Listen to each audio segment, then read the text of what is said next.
Hey everyone, I'm Rutledge from TechRaptor. We're here at GenCon 2015, sitting down with Jamey Stegmaier from Stonemaier Games.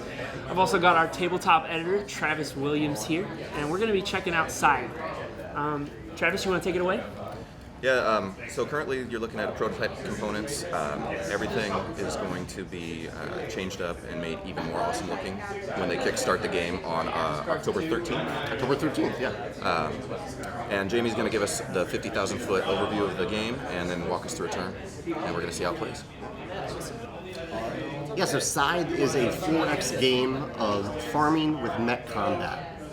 It's set in an alternate history 1920s period in Eastern Europe, where there's this confluence of different factions that are converging upon this patch of land that was formerly controlled by a factory in the middle of the board.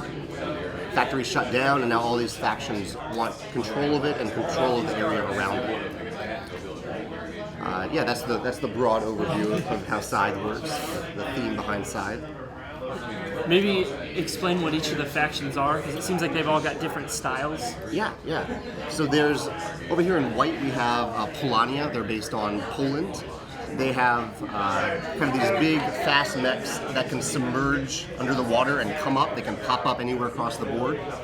And they're led by and represented by this character. Every faction has a person and their animal companion. So this is Anna and Wojtek, I think is how you say it.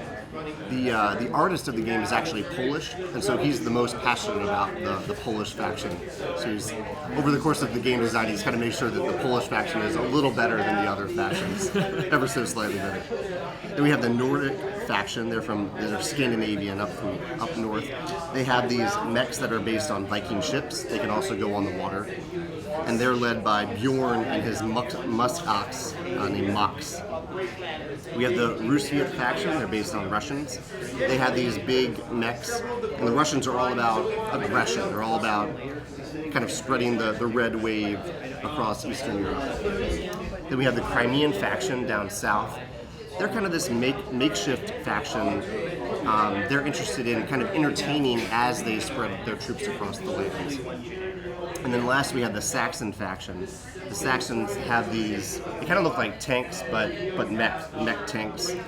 And the Saxons are all about kind of controlling these tunnels that are on the board that can help players jump from one side of the board to the other pretty quickly.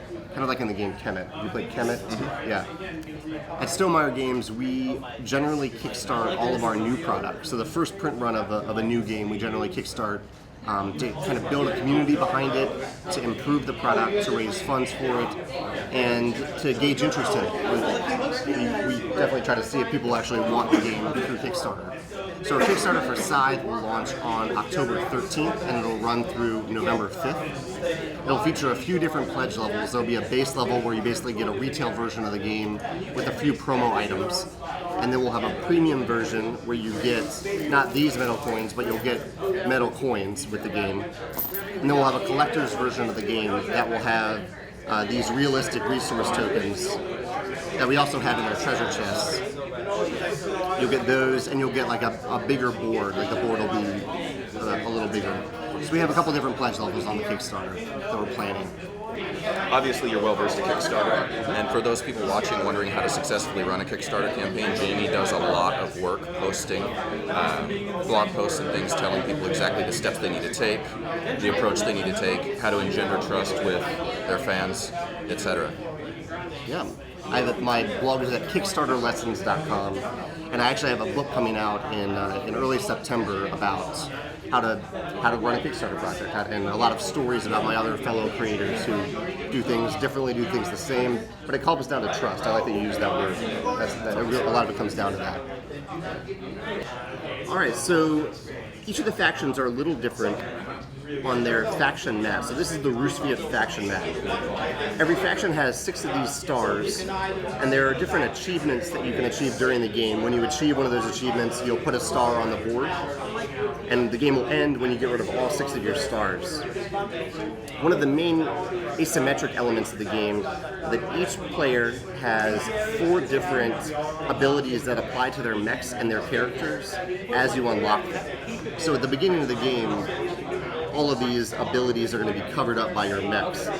And as you deploy mechs on the board, the ability that you've uncovered by deploying it then applies to all of your mechs. So it's as if you're upgrading all of your mechs every time you deploy a new mech.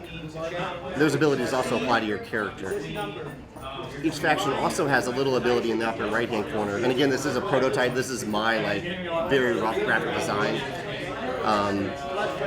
But it looks better because it has Jacob's art in the background. Every faction has a little ability in the upper right. The Roosevelt ability is that there's no limit to the number of stars they can place for winning combat. So they're about aggression. And each faction also has these little recruit abilities you can activate. Whenever you have new people join your troop, you get a one-time bonus for recruiting them. So you put a little token there and just take the one-time bonus.